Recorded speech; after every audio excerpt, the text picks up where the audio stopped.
And hello, everybody, and welcome to Tuesday night of Monsoon Awareness Week. We've had a great discussion this week. We started on Sunday kind of with an overview of everything. We were talking about just all the different threats that we're going to be talking about this week on monsoon awareness. Then yesterday was kind of our first night where we focused in on one of our monsoon threats, and we had a great discussion on heat. I don't think a lot of people think about the monsoon threat of heat, but we were talking about how actually heat is probably the number one. If you look at like the 30-year average, it's the number one killer of people.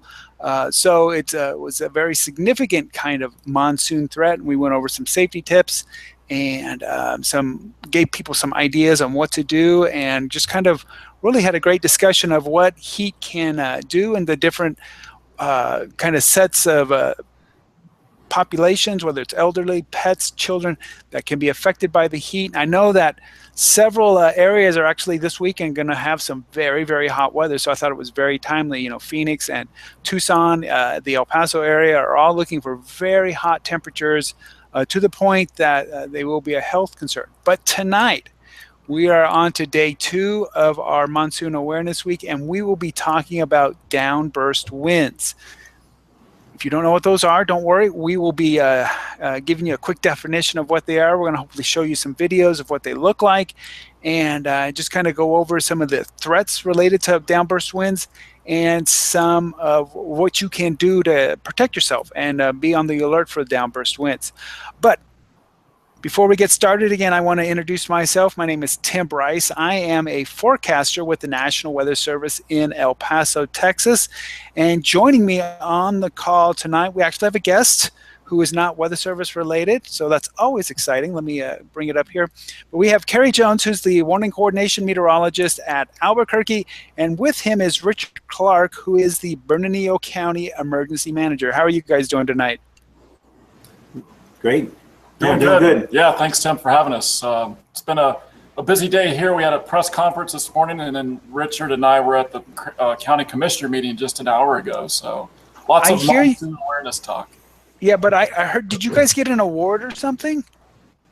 No, we actually, it was just an acknowledgement by the county commission for Bernalillo County acknowledging Monsoon Week, that the governor put out a proclamation on Monsoon Week and acknowledging and then encouraging all the citizens in Bernalillo County be ready and to like put go kits together and to turn around, don't drown kind of awareness and those type of things that have to do with monsoon season. And I should point out, Tim, we're coming to you from the EOC, and I think we'll talk a little bit more about that in a few minutes. But so we're in the Bernalillo County Emergency Operations Center. Of course, Richard and I are the only two here. It's kind of there's lots of sounds, but it can be a pretty busy place. Very good, and we'll talk more about that because I think a lot of people would be interested of what we say EOC. It's an Emergency Operations Center, and we'll talk more about that because that's kind of inside baseball. That's kind of behind the scenes thing. I think a lot of people would be interested in that. Also joining us on the call is one of our forecasters from El Paso, co-worker of mine. If I could get her screen, here we go. Marissa Paso, she's joining us. And then from the San Diego office, it's Miguel Miller. And who are you there with? I have Stephanie Sullivan. We're both forecasters here in San Diego. Very good. I really appreciate you guys joining us. And we will be sure. Again, I think we talked about this last night with Alex. I think a lot of people don't really think about, when you think about monsoon, San Diego, I think about beaches and pleasant weather. So we'll again kind of give you guys a few minutes to talk about the area of responsibility that you have and why you are also concerned about monsoon weather there in San Diego. As we move on down the line here, our last stop will be Mr. Travis Wilson. He's forecaster there in the Phoenix office. Let's get him pulled up there. So there you go. And hey, Travis, how are you doing tonight? I'm doing fantastic. Thanks for having me. Very good. Thanks for joining us. All right. Real quickly, for everyone who's joining us on the call, feel free to, if you've got any questions, you've got the YouTube chat there on the YouTube page. Feel free to type in any questions there. We'll also be monitoring Twitter. I love Twitter. There's lots of good information on there, and we'll be monitoring Twitter. If you want to use the hashtag Monsoon 2017. I'd been pushing another hashtag the last 2 nights, and someone correctly pointed out that I was pushing the wrong hashtag, so I apologize for that, for any confusion I may have caused. But the hashtag for tonight and going forward will be hashtag Monsoon 2017. So I appreciate any if you have any questions, feel free to ask them. Like I said, feel free to type them into the chat on the YouTube channel or tweet us. All righty. Before we get any further, I was wondering, Carrie, can you give us kind of a broad definition of what a downburst is? Yeah, sure. So in its simplest form, Tim, when we talk about a thunderstorm, a mature thunderstorm, we're talking about an updraft as well as a downdraft. So when we're talking about a downburst, we're specifically referencing a strong downdraft with an outrush of strong, if not damaging winds. And then that's in its simplest form what a downburst is. We further classify downbursts, based on scale and some other things that we'll talk about. But again, in its simplest form, it's just that outrush of rain-cooled air that hits the ground and spreads out. And gosh, it seems like every season, we see these events. And maybe some of your viewers may be surprised to know that over half of all severe reports are actually downburst winds. Definitely. I don't think people realize the scale or power of these winds. Real quickly, off the top of your head, what do winds top out at in some of these stronger downbursts? Well, easily 100 miles per hour. In fact, just last year we had gusts near Albuquerque at 77 miles per hour. So certainly anything in that strong 70 to 100 mile per hour range is very easily attainable. And I wouldn't be surprised, Tim, with some of the damage that we've seen, maybe some of these events even a little bit higher than 100 miles per hour in terms of very localized wind gusts. Wow, that is very impressive. Wow. So you're actually talking easily over hurricane strength. And easily weak tornado damage, you bet. Very good. Now, we're going to talk about this next thing in great depth, but I did want to touch base. Maybe, Travis, you can talk about this, because one of the threats caused by downburst winds is blowing dust. And I think you see that on a regular basis there in Phoenix. Can you talk about how the downburst winds affect get that dust kind of lofted up into the air? Yeah, absolutely. So a lot of times we see these downburst winds, especially during the beginning of our monsoon season when it's really dry out. And so you guys touched on briefly about the evaporative cooling. The rain basically cools the air, and that cool air comes smashing down to the ground. And so whenever you get these strong winds, and with the dry ground, especially at the beginning of our monsoon season, it's easy to loft that dust up into the air. And so with winds, 70 plus mile an hour, even, up to 100 miles an hour, it's very easy to pick this dust up. Visibilities can drop below 1/4 mile, and this creates a huge problem, if you're driving on the highways. It's very dangerous, and not only if you're driving, but it can down trees, power lines, you name it. Wow. I know that, and again, tomorrow, we're going to, if you want to know about blowing dust, tomorrow, join us tomorrow, same time, same channel kind of thing. Check your weather office's social media channels for the latest information, where to go to see it. But we're going to talk all about blowing dust tomorrow, and we have a guest speaker who actually studies blowing dust. That's what he does in college, and so we'll be talking about that in depth tomorrow. But I did want to just touch upon it tonight, because it is something that we do see, especially in Phoenix. You see those, they come rolling into town. Very, very impressive. So I did want to touch on that. Well, we're quickly moving on here. I'm going to put some people on the spot here. Hey, Miguel or Stephanie, what causes a downburst? What kind of weather is a precursor to the downburst? And is there anything that we can look for ahead of time, or do they just happen in any kinds of weather? Is there a special type of weather that they happen in? And you guys are muted still. There you go. So yeah, we I think the same ingredients come together in our area as in any other Southwest, any area in the Southwest. You just get a thunderstorm building. You need to have a pretty dry subcloud layer. So usually the base of the cloud is probably anywhere between 8,000 and 12,000 feet from the ground. And below that needs to be pretty dry so that when the rain starts falling into that area, you get the maximum evaporative effect. And so it's then it goes back to how do we forecast thunderstorms in our area. And so those basically we're looking for a day where we have some kind of a monsoon flow. The moist southeast flow coming out of Sonora, Mexico, and that's coming in. And we also kind of look for, don't we? We look for a pretty moist level at about 700 millibars, which is roughly about 10,000 feet of sea level. And we're looking for kind of an east or a southeast type of winds in that part of that layer of the atmosphere. And then just let the sun do his work and have the ground heat up. In addition, in our area, since we have some pretty sizable mountains that run up against the desert as we head into Imperial County, some of those thunderstorms can be aided by the orographic flow as it comes up the mountains. And then we can even get into some of the more interesting features of convergence zones that head into our inland valleys, sometimes during the late afternoons, that actually kind of crashes into the sea breeze as it's coming from the ocean.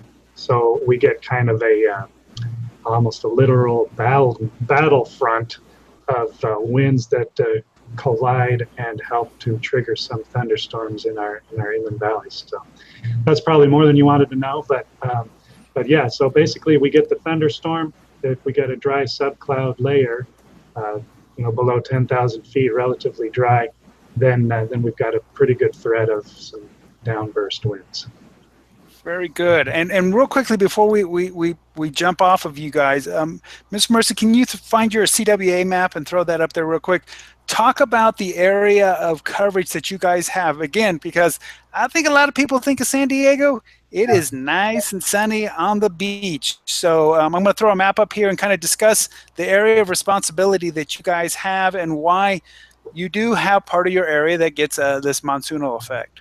All right. Well, even though on the map it looks like our CWA is very tiny, we have 2 full county and 2 partial counties. We actually do have quite a diverse range of climates in our CWA. San Diego County alone has the beaches, valleys, mountains, and deserts. So most of our monsoon activity occurs over the mountains. A lot of times we just have the mid-level moisture and we'll get surface-based storms just because the terrain's higher. And with our deserts, we border Phoenix, so we'll get more of the typical monsoon type activity there. And like Miguel was mentioning earlier, some of our inland valleys, if some of the moisture makes it in or it's hot enough, we'll get these sea breeze convergence zones in our valleys or the low-level easterly flow converging with the sea breeze, and that'll trigger thunderstorms west of the mountains in our valley areas. And sometimes those can even push all the way to the coast depending on what the steering flow is doing. So San Diego CWA is more than just beaches and nice weather all the time. We have snow, we've got deserts, and it's actually quite interesting, more than just 72 and sunny always. I know. We talked with Alex last night, and he was describing to us that the topography and everything that's going on around there is very impressive. Very impressive. I'm not going to say it's a small CWA, but it's smaller than a lot of Western CWAs, so it's kind of impressive there. Hey, Carrie, can you kind of describe what Albuquerque covers as far as their area of responsibility? Yeah, so we have the northern 2/3 of New Mexico, about 90,000 square miles. So yeah, it's a large area. population-wise, I should know this, but I don't actually have a good number for that. I mean, we don't have near the population of, say, what San Diego deals with. So I think when it comes to downburst winds, that's kind of works in our favor, to be honest with you. But we do have, obviously, a lot of terrain, both in the northern part of the state, but here, even in Albuquerque, folks may be surprised to know that we're a mile high in the valley, but our top of our Sandia Mountain is right at 10,000 feet. And I think Miguel mentioned earlier, that's about 700 millibars. So we can actually get moisture even just above that level and still have, what we call high base thunderstorms. High base meaning that the base of the cloud is way above ground, which gives it more room for that downburst to develop and strengthen. So yeah, and I would say we've had downbursts reported in just about every part of our CWA, west, east, north, and south. Very good. Hey, real quickly, Travis, can you kind of describe to everybody the area that Phoenix covers? Yeah, so we go pretty much south to the border. Tucson also shares part of the border too, but Yuma's our area, and we go as far west as pretty much the Salton Sea, and then we border San Diego. And to the north, we go pretty much to Lake Havasu. We're actually just a little south of that. And then to our east, we go to about Globe. And so for our CWA, we're dealing with mostly deserts, low deserts, but we do have some terrain and some elevation. The highest point in our CWA is about 8,000 feet. Wow. So just like most western areas, we all seem to have some kind of topography. I know for the El Paso County Warning Area, which we keep saying CWA, that's what it stands for, County Warning Area. It basically just means the area that we're responsible for. The El Paso area is also, just like the other ones, very diverse in topography, a lot of lowland deserts, but we've got mountains northeast of us, northwest of us, southeast of us, and southwest of us. So we border up against Mexico. We cover just the far west sliver of Texas, and then a good hunk of south central and southwest New Mexico. Our highest elevation, we almost get up to 10,000 feet, and we have several other mountains in higher areas. We're not quite as high as Albuquerque. El Paso itself sits at about 4,000 feet, but that all presents itself with all kinds of different problems. I know that, we were talking about temperatures yesterday and how Phoenix is looking at 114 for this weekend, as opposed to El Paso, which is looking at 105 to 106. But in certain ways, they're similar in values because Phoenix is a fair amount lower in elevation than El Paso. So it's just gonna, it's gonna be hot again. So as we go into the weekend, be careful with that. So I really appreciate everyone kind of giving us a tour of their area of responsibility, their county warning areas, as we say in the weather business. Real quickly, again, if you want to ask a question, be sure to use the hashtag Monsoon 2017, or probably the easier thing is just to type it in there on the YouTube chat, the live chat that they have there, and we will be happy to answer any questions that you guys have. Hey, let's see. Let me go back. Let me pick on Travis here just for a minute, because we talked about, when we were talking with Miguel, he mentioned that we had a dry layer at the atmosphere. That kind of leads to those dry microbursts. I've heard dry microbursts and wet microbursts. Are we just making up names, or are they actually different kind of animals and different kind of weather scenarios kind of create them? No, so they are slightly different.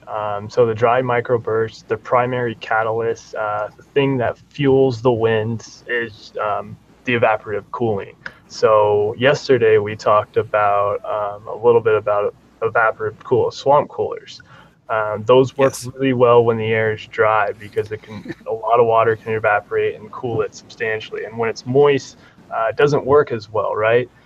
And so dry microbursts work well when it's dry, because a lot of rain is able to evaporate, cool the air, and that cooler air comes crashing down to the surface. But there's also something called a wet microburst, and that's actually fueled by what we call precipitation loading.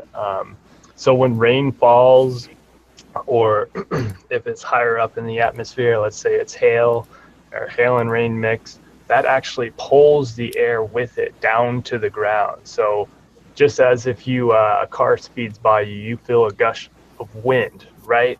So rain does the same thing. If you got a lot of droplets, a lot of rain, especially heavy rain, that can pull a lot of air down with it and produce these severe winds that we're talking about today. Very good. I think a lot of people have heard dry versus wet microbursts, but the end result is the same thing. We get some very strong winds at the surface, and they can cause people a lot of problems with the dust. There's nothing like driving down the road. And sometimes it doesn't even I guess I'm getting ahead of myself. It doesn't even have to be these 70 and 100-mile-an-hour winds. If you get a real strong microburst, and it happens near the freeway, you've got those big trucks, the big campers, and it doesn't take much to blow those off the road, especially if they're empty. So we've seen that happen. So that's something for people on the road to be aware of. Hey, Miss Marissa, did you say John was there to answer questions? I did say that, John. Let's get John. Hey, John, slip in here real quick. This is John Fawcett. He's the meteorologist in charge for the El Paso office. I got a question for you, Mr. Fawcett.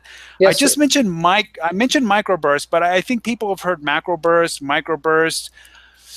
What's the difference between a microburst and a macroburst, other than wind at the surface again? Is there a difference, or is this just something that people have made up? Well, unless you're from the panhandle of Texas, when they say macro burst, it might be a microburst. It sounds the same. But anyway, no, it's a size difference. I think 2.5 miles is the cutoff for the radius of macro versus micro bursts. But bottom line, damaging winds. Now, most of ours in the southwestern United States are micro bursts. And they're very interesting to look at, because you look at the rain shaft for a wet microburst and you see the edge of the rain shaft departing rapidly from vertical into the horizontal. It's just visible evidence that water balloon of air is hitting the ground and spreading out, and woe to those underneath and nearby. I think a lot of times, at least I call that that rain foot, as the rain shaft comes down and then spreads out. And I think, hey, Miss Marissa, see if you can find that picture from Phoenix, around the Phoenix area of responsibility. I think it was last year. They just spectacular downbursts, and see if we can get a good shot of that. And I'm sure Travis is aware of that, and a lot of people in the weather business looked at that picture, and it was stunning. Travis, do you know what picture I'm talking about there? That's crazy. I do know what picture you're talking about, and I'm trying to search for it quickly. Is it this one, Travis? We got it right here. There it is. Yeah, okay. Is there a story behind that you could tell that you know of? I don't know of a story behind this downburst, but just looking at it, we can see there's a lot of precipitation involved. There's probably a part of evaporative cooling going on, but there's also some precipitation loading going on here. So it's just rain literally pulling the wind down to the surface. It's over central Phoenix. I'm sure it caused a lot of damage, but I just don't know the story behind it. Sure. I mean, when it floated across my Twitter feed, I was like, "Oh my goodness, look at that! It's such a great shot in the first place." But you just feel the power of it, in that picture, and just kind of gives you an idea of what it can possibly look at, and the power of that. Very impressive. Tim, I think I have a video of it. You want to see it? If you can pull it up, and I would love to see a video of it. Let's go. Give me a second.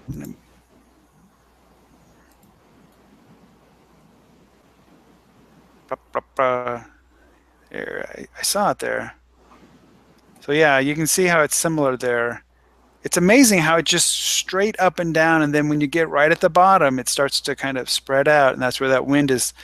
I tell people a microburst is kind of like if you take a water balloon and drop it on a table. That balloon comes straight down and then splat and starts to spread out in all different directions, and you can see that there. It's just straight up and down on the sides of it, and then when it hits the ground, it's starting that spread out. And like you said, woe to you who is underneath it. And you can actually see that rain foot starting to reach out there in either direction. And you can just see the rain is just cascading down. And,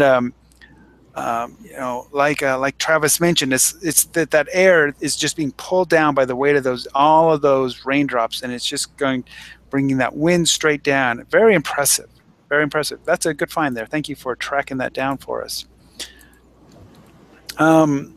Let's see what else.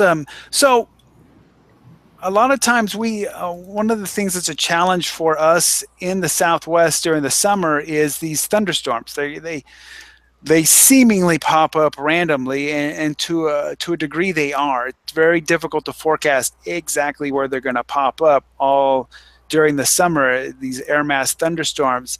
But having said that, is there a way for us to kind of get a head jump or a head start on, is there a radar signature? Is there something we can look at the sky that lets us know today's a day that we might have downbursts? Or if we're looking on the radar, is there some signature that we can see to kind of give us a jump on it? Or is it just one of these things that it happens and as soon as it happens, then that's when we try to get the warnings out? So does anyone have any idea or opinion on that? Answer?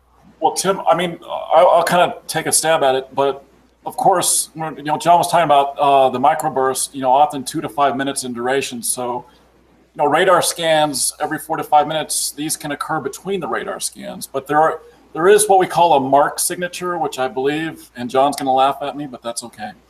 The mid-altitude radial convergence. And so if they're close enough to the radar, which isn't always the case, unfortunately, you can sometimes see that signature. But in terms of trying to warn for these events, Tim, as you well know, it's so very difficult. And so I think the one thing that we've tried to do is put out maybe a statement ahead of time, because I think we do pretty well at identifying the environments within which these downbursts develop, but actually pinpointing, as you said, and getting the warning out with enough lead time so people can take shelter is a whole other story. So, but there are some tools, and it certainly has gotten a lot better than it was, a decade ago.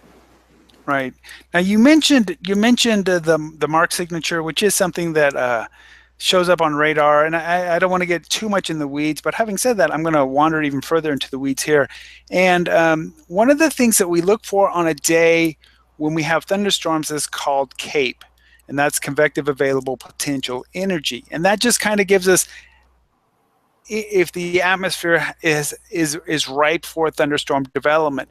But there's also something else that's called decape, and that is downward cape. And basically when we look for that, we're looking for high values of this decape. Really imply that if the thunderstorm gets going and gets up, then it's also likely to have a lot of strong winds coming down out the bottom of it. Does that sound right? Either Travis or Miguel or Stephanie, am I talking about that right? Yeah, absolutely. So we're looking at CAPE to see how strong the thunderstorms can get that day, and we're looking at decape to see how quickly these winds can come down to the surface. A lot of times here in Phoenix, we have the storms actually forming outside of our CWA around Tucson or even Flagstaff up in the mountains. And so we're constantly watching those storms because those storms actually produce outflow boundaries. And we're watching those boundaries, which are essentially like little mini cold fronts lifting the desert air. And a lot of times we'll get thunderstorms forming off those boundaries. So the radar can actually pick up these boundaries because it's throwing dust up into the air, insects into the air. And so we're watching these boundaries, looking for thunderstorms. And like Carrie touched on, when these thunderstorms form and they get strong enough to produce these downbursts, it happens very quickly. So we're just trying to stay on top of things here and, just waiting for the next thunderstorm to form and is constantly analyzing it as quickly as possible. And so there, Marissa just pulled up a picture of a thunderstorm there, which is pretty nice. And you can actually see the outflow boundaries, that thin little line around the thunderstorm. And so that's what we're watching a lot of the time, because several other storms will actually develop from these boundaries.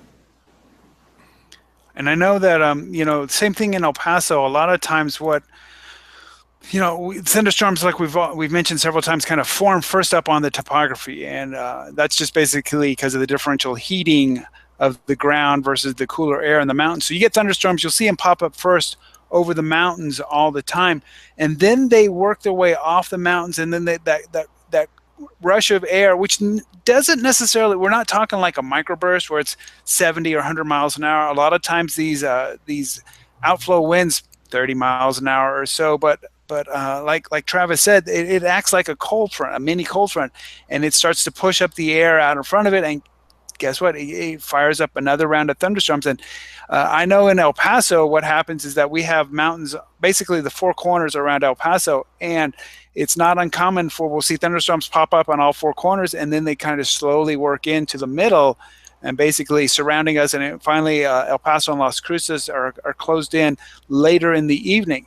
I know there's a similar effect for Phoenix, and I believe it's the forecasters there call it a Pac-Man effect, where it works off the topography there and kind of closes in on poor old Phoenix there as you go through the evening hours. So the topography plays a big role in that, and those outflow boundaries, and they do, like Travis said, they do show up very nicely on radar. The challenge sometimes is that you'll be watching them and they won't do anything, and then other times they're just popping up stuff left and right. So again, more forecast challenges that we in the weather business have to kind of figure out on days when outflow boundaries are going to be more conducive to kicking up these thunderstorms. Hey, Carrie, you sent me some slides, and I want to show those to everybody. So why don't you kind of start talking about them, and I'm going to see how adept I am at showing my screen. It's a good segue too, Tim. I just wanted to mention that we have what we call virga bombs, virga showers. That's the evaporating rain as it descends toward the surface. So oftentimes we're talking about dry microbursts. There is precipitation. It's just well above ground as it evaporates, that rain, cool air, as we've talked about, and Travis nicely illustrated earlier.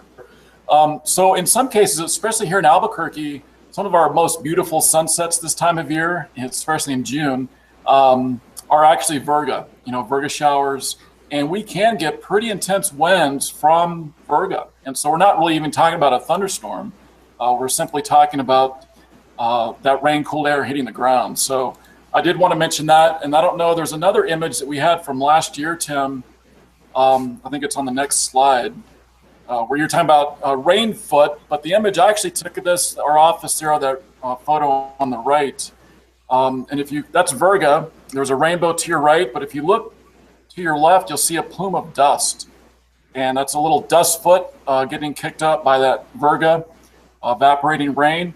Unfortunately, this was right over the Albuquerque airfield, the international airport, which for all of us here, that's just, you get a sinking feeling when you see that sort of a scene, because it's obviously very dangerous to aircraft pilots and so forth. And then the next image I threw in there was from just last month. This was May. This was also a downburst, a dry microburst that impacted areas near Santa Fe ski basin. So we're up around 11,000 feet. And you can notice very large ponderosa pine, maybe some fir that are literally uprooted and everything in kind of a straight line. Damage, and this was a blowdown event. I don't know the scale of it, probably maybe a mile, 2 miles at most, but it was very impressive. And we also had damage on this same day up in the Farmington area, the Four Corners. So these microbursts, very small scale, but tremendous in terms of the wind speeds. Yeah, and we didn't even touch on it, and I meant to touch on it. And Miss Marissa, can you find me there's a downburst graphic with a little airplane trying to fly through it? Because aviation is one of those kind of communities that can be severely affected by these downburst winds. As a pilot's coming into land, he's assuming the weather is the same all the way in as he's trying to land. And as he starts into this, if there's a microburst, all of a sudden he gets a nose wind, and he starts to lift up. And so what he does is he backs off on his power on his plane, so he can get that nose back down as he's coming in.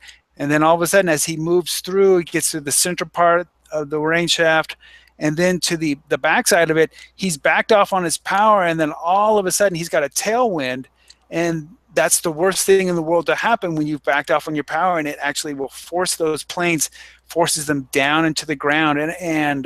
So microbursts are a big deal when it comes down to the aviation community. And I know that it was, I forget what year it was, but the Delta Airlines flight that was into Dallas that crashed because of a microburst, that kind of prompted the Weather Service and the FAA to put together many of the bigger airports now actually have Doppler weather radars located at the airport. They don't cover as big an area as our weather radars do, but they are definitely useful in those areas. As far as, I think Miss Marissa has some pictures here of that flight. So I think that was 1985, Tim. I don't know. Let's see what. Can 95? you see the date there, Miss? Yeah, that's what I have. Oh, sorry, I didn't realize. But I can't find a date. I think it's Okay. 1985. 95? Okay, Yeah. give me a second. Why? It looks like 95. Yeah. So for sure, Yeah. that's definitely a threat, and not only to the big planes, as we see in these pictures with that one, but also to the small planes. And I tell the story of the El Paso Weather Office sits at the Doña Ana County Jetport. So we have a little kind of municipal airport that we sit right next to. And I can remember we had a thunderstorm pop up at the far end of the airport. And at the same time, just a little kind of Cessna plane took off. And I took my eyes off it, turned around. We do a balloon release about that time in the evening. I was getting the balloon release, and I turned back, and all I saw was a column of smoke coming up. And I was like, that is a bad thing. And all of a sudden, fire trucks started coming in. And these smaller planes, it's much easier to flip them around, and for these pilots to kind of easily lose control and misjudge the distance to these thunderstorms. And in that case, we had, unfortunately, 2 people lost their lives because they basically took off into a thunderstorm, and the winds inside those thunderstorms and the wind associated with it just took it and drove it down into the ground. So it's a terrible thing. So it can affect the big planes, and it can affect the small planes. But another community that it's important to, and maybe either you, Miguel, or Stephanie can talk about this, is the fire weather community. How do downburst winds affect you as you're trying to forecast, provide support to these the people fighting the fires and things like that? I've actually been on fires as an IMET with thunderstorms going off, mostly up in Idaho. And that's one of the big things that we have to watch out for is forecasting. Yeah. What does IMET stand for? IMET stands for an incident meteorologist. So we're especially trained meteorologists that are actually deployed to fires and work solely for that team that's control or managing the fire to provide them with very specific forecasts. And so one of the things we do is forecast or monitor thunderstorms for any potential outflow development. And that's very crucial because those winds can be very erratic. They're very strong. They can push the fire in all different directions. It's a great risk to firefighters. And so we monitor that situation so they know when to pull people off the line and get them to safety before any of the crazy fire behavior can happen.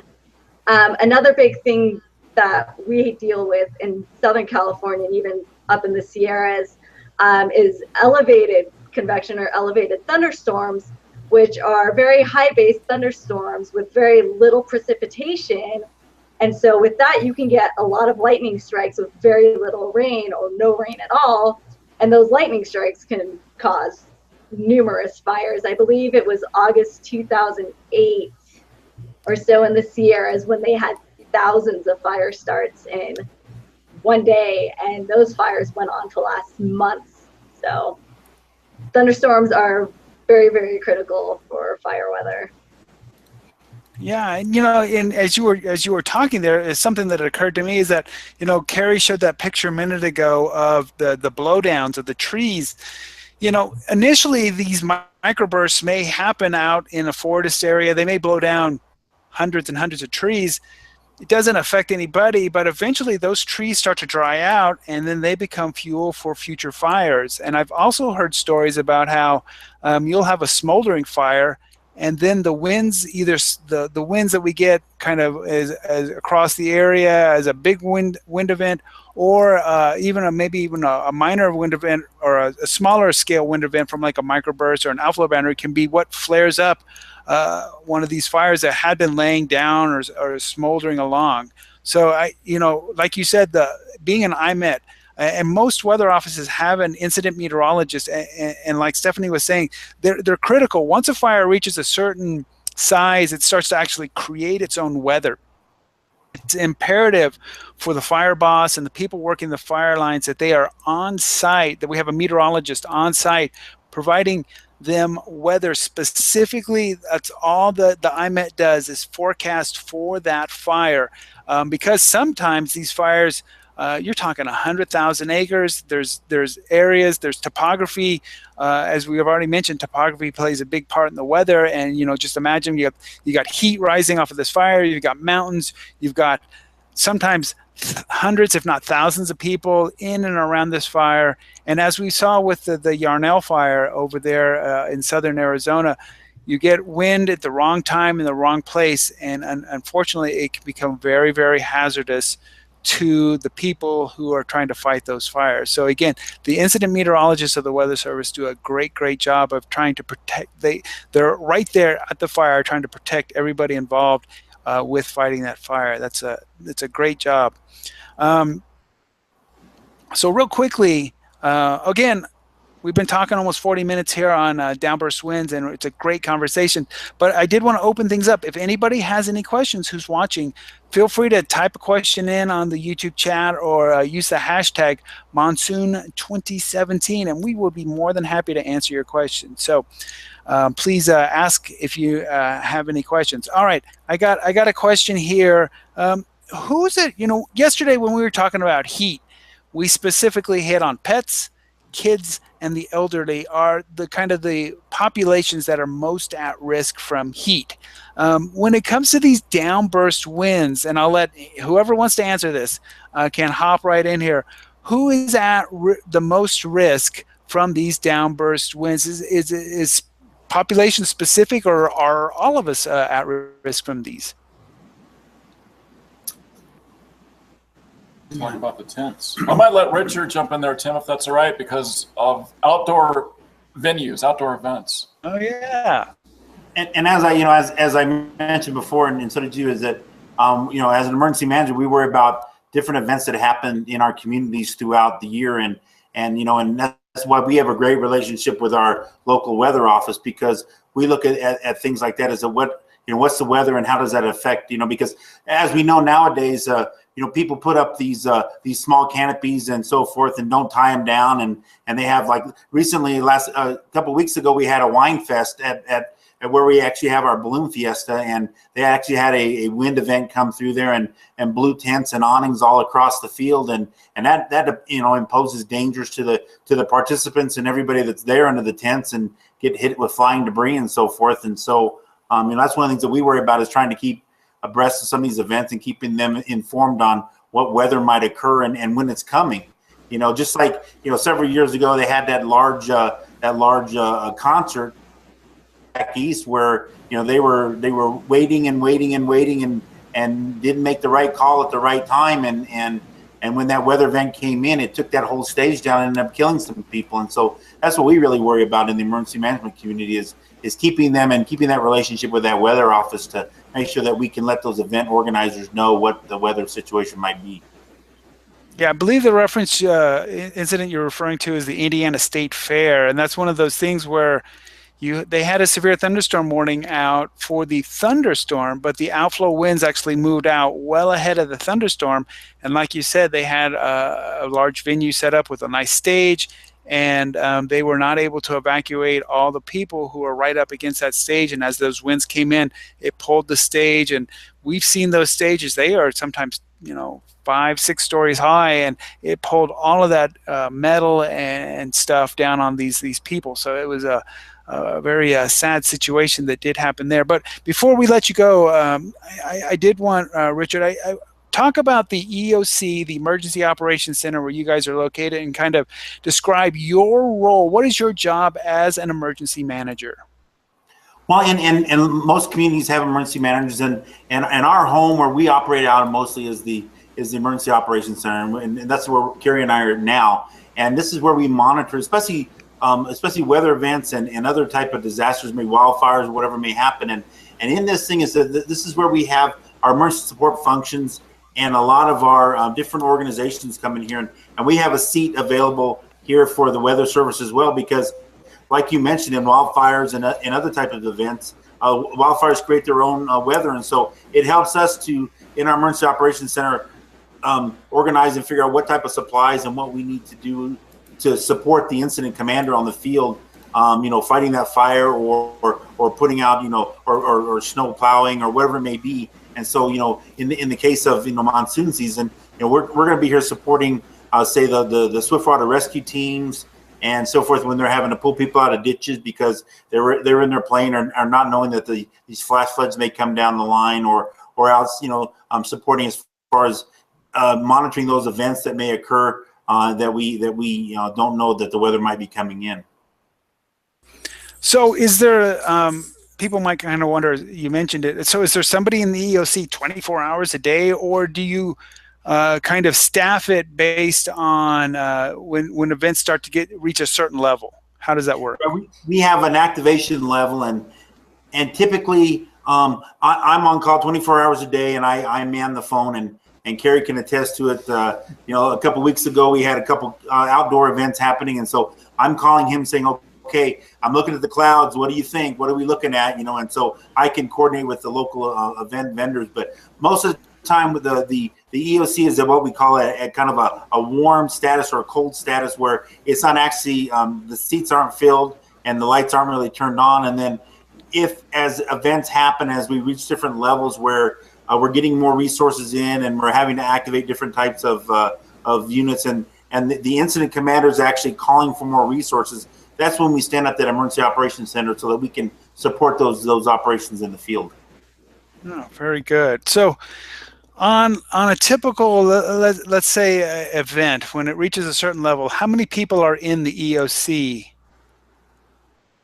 Well, we could have probably up to at least 30 to 40 people in here, depending upon what the situation is. And we operate on what they call emergency support functions. And so firefighting could have an emergency support function, or law enforcement, or public works, or we could have sheltering, and you talked about pets and the hot weather and so forth. And that's one of the things that we are concerned about during say fires or other things like that, is that even let's just say we have a heat wave come through and we lose power because all the air conditioners are drawing on that power grid. We may have to set up warming centers, or cooling centers for people or even pets, so that they can get out of this hot weather and come into an area where we can actually give them water and food, at least for the day, so that until their air comes on or the temperatures go down.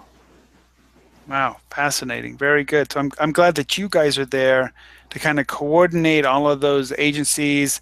I guess in the past, everybody was kind of running around with their heads were cut off and doing all kinds of things, and you're getting dual, thing, or the things were slipping through the cracks. But getting everybody together in one spot allows you all to have clear lines of communication with each other, and to in a unified way get resources distributed and try to get the community back on its feet, and then get resources out to the community depending on the situation. Right, and that's the other thing, Tim, just real quick, is that people think that the Emergency Operations Center is happening during what we call the sexy part, where it's the response. You go out there and you fire trucks are rolling out and police, but we're also here until the end, where it's the recovery part, is getting those communities back to where they used to be, and getting assistance, whether through small business loans or so forth, to those communities, so that they can rebuild and get back to where they were post disaster. Very good. Well, I appreciate all your work. I appreciate you being there. Like you mentioned, most counties, most communities have an emergency manager. I don't know if many people know that. I know that that's the case for El Paso and Doña Ana County, and for a lot of the counties that we service has an emergency manager. And unfortunately for that person, their main job is to think of all the bad things that could possibly happen in their county, and to kind of come up with plans, because you never want to be caught flat-footed. Sometimes circumstances or Mother Nature throws you a curveball, but basically, you never know. You try to plan for all the events, and as everyone can see, my puppy is joining me here on the couch. She'll sit up here behind me, hopefully. But basically, my hat's off to you guys, because you guys do a great job, and I know that the Weather Service is one cog in that event. Okay, there she goes. She made it up there. Little mascot now. Well, hey, we had been talking about who's at greatest risk, and Richard kind of laid out those tents and the people in those tents. And I wanted to go back to anybody else, whether it's Miguel or Stephanie or Travis or even John or Marissa. Can you guys think of some? We mentioned the aviation community; they're also at risk from these microbursts and these wind events. Can you guys think of any other populations that are directly impacted by these winds? Well, when you're talking about populations, we can't forget the first responders that are out there. Maybe they're covering something not even weather related. Border Patrol. I know personally of situations where Border Patrol has been out and then they encounter these microburst winds and causing damage. So there's a lot of folks that we might not even be aware of. And then, of course, hikers.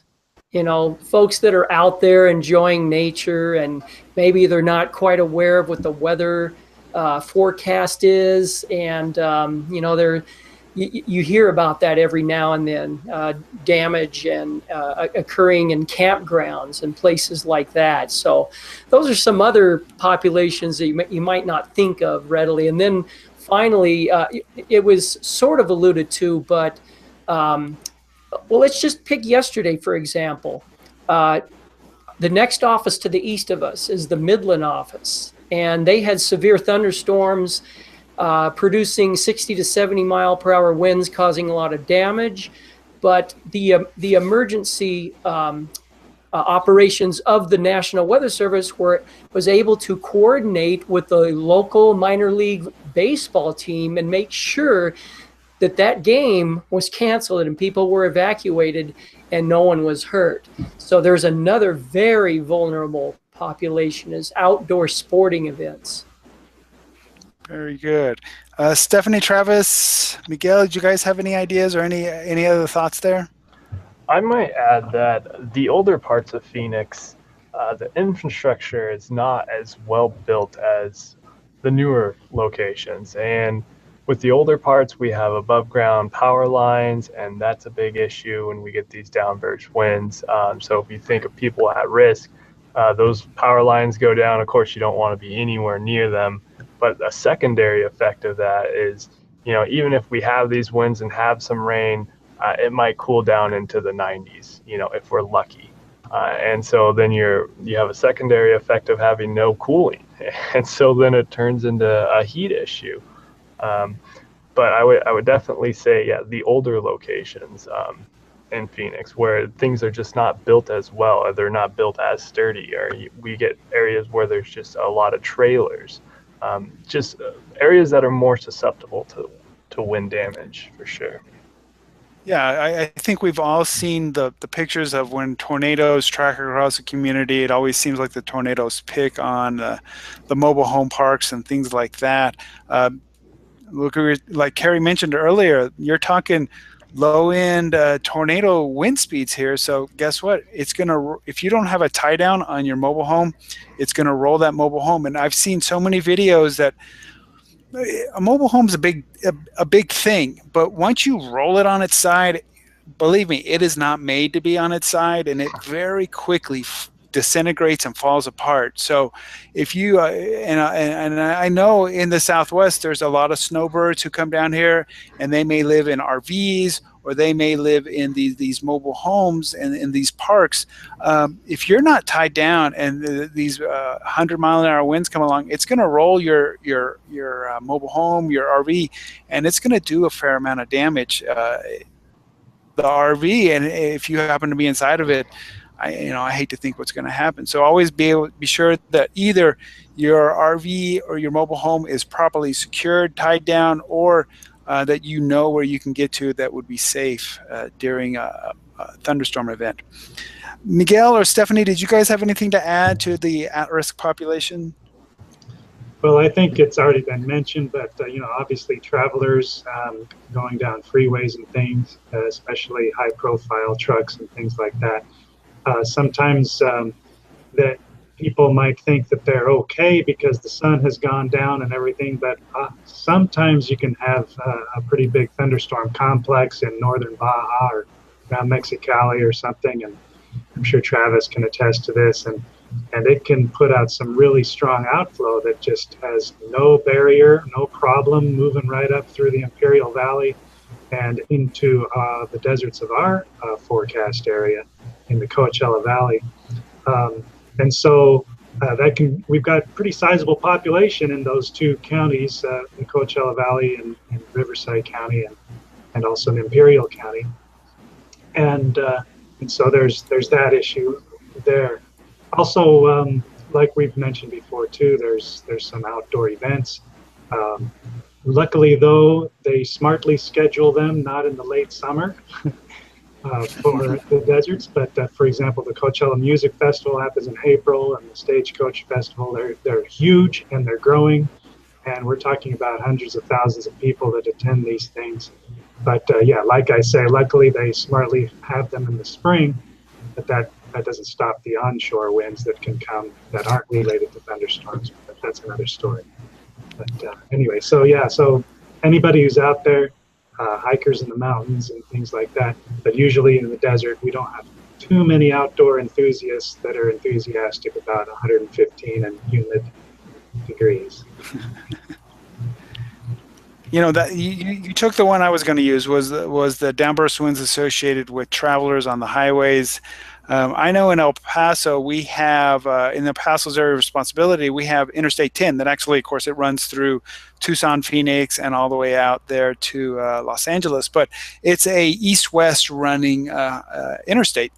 And basically, we've got mountains to the north of it, and we got mountains to the south of it. And many times what I've seen is those thunderstorms, they pop up over these mountains, and then they put out those downburst winds. And either the wind itself comes across, or it picks up a lot of dust as it comes across. And basically, if you're an 18-wheeler and all of a sudden you've got what was a nice headwind, all of a sudden it becomes a big side wind. It can very easily, if you're an 18-wheeler or one of these big RVs, get blown across the road. And I've seen many times you get in these RVs and the 18-wheelers blown off the road. And then, like I mentioned, the dust, we're going to talk about that in depth tomorrow. We'll get into talking about blowing dust and what causes it and some of the safety factors related to that. Well, we have been talking for almost an hour, and I really appreciate everybody sticking with us through this time. So this is your last chance. I'm going to say if you got a question, drop it into the YouTube chat. But as we kind of wrap things up, but I want everybody to just run down the line and say some closing words and give some wise words of wisdom on downburst winds. And we'll start with Carrie and Richard. What do you guys got? Well, I would just say, I think at the lead, Tim, that nearly half of all our reports, severe reports, are downburst winds. And so there's certainly, I think there's a lot more events that take place in our area that we're aware of, but they can be tremendously damaging. And so please do heed the forecast, the warnings, and so forth that come out of your local office. And I just, thanks to Tim for chats. They've been very well received and informative. Oh, very good. Yeah, I'm glad that I've gotten good feedback on them. I'm glad that we're able to kind of inform the public in this kind of way. Miss Marissa, Mr. John, do you guys got any last words? Well, I think the thing about downburst winds is people they want to have tornado in their war story. and they underestimate downburst winds. And it used to be worse, but that's still an issue. And we in the National Weather Service work hard to educate people on the potential of a strong downburst being like a weak tornado and can do quite a bit of damage. I think the strongest wind we have seen in our area, White Sands Missile Range area, 112 miles per hour from a downburst back in August of '98. And so, no, you don't want to underestimate something like that. Wind is wind, whether it's a spinning tornado or a straight line downburst wind. You need to, like Carrie said, heed the warnings. We're not messing around when we issue those. Very good. Good words of wisdom there. Miguel, Stephanie, do you guys have anything as we're wrapping things up tonight? I would say to just remain weather aware, especially if you're planning on being outdoors like many our people in our CWA are, especially people traveling from out of town who think that San Diego has no weather. But even if you're not directly beneath a thunderstorm, you can still feel the effects from the thunderstorm, whether it be winds or lightning. So just be cognizant of your surroundings. Try to keep in touch with the Weather Service warnings, and that's all I had. Very good. You mentioned lightning. I believe we'll be talking lightning on Thursday. So that'll be our subject that we'll be talking about on Thursday as our Monsoon Awareness Week continues. Travis, do you have any last words for us? I would say when we issue these warnings for downburst winds, a lot of times you really only have minutes to react. So, I mean, if you're outdoors, you know, you can get to a safe place fairly quickly unless you're out hiking. So maybe take precautions before we issue the warnings. You know, in the middle of the summer, I don't have stuff scattered throughout my yard. I have things tied down. Like we've been saying, you know, these winds can be stronger than 100 miles an hour. In Deer Valley, which is just a suburb of Phoenix, we've had a wind gust of 115 miles an hour. So I mean, they can happen anywhere, you know, in the desert Southwest. They can be very strong. You know when there's going to be thunderstorms. Just take the necessary precautions, you know, tie down your belongings. And when you do get that warning, you got to act quick because sometimes they happen within minutes. Very true. Great words of wisdom. Well, like I just showed on the graphic there, we've got 3 more nights of these. We'll be doing blowing dust tomorrow. We will be doing lightning on Thursday and flash floods, all significant threats, all threats that could impact your family or your business. So we encourage you to tune in for those as well. Check your local weather office's social media channels for the YouTube link.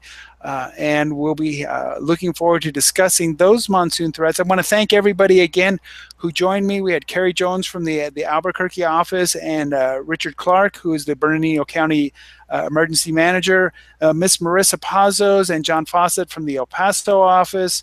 Thank you for joining us. Travis Wilson, he's forecaster over in the Phoenix office, joined us. And then 2 other forecasters, Miguel Miller and Stephanie Sullivan, joined us from the San Diego office. I appreciate everyone taking their time joining us. Remember, keep an eye to the weather. And like Travis mentioned, especially with monsoon winds, they can come up on you pretty quick. So always be weather aware. Get out, enjoy the great things that we have in the Southwest, but always keep one eye to the weather because it can change quite rapidly, especially when there's thunderstorms in the forecast. So everyone have a great evening, and we'll be talking with you tomorrow.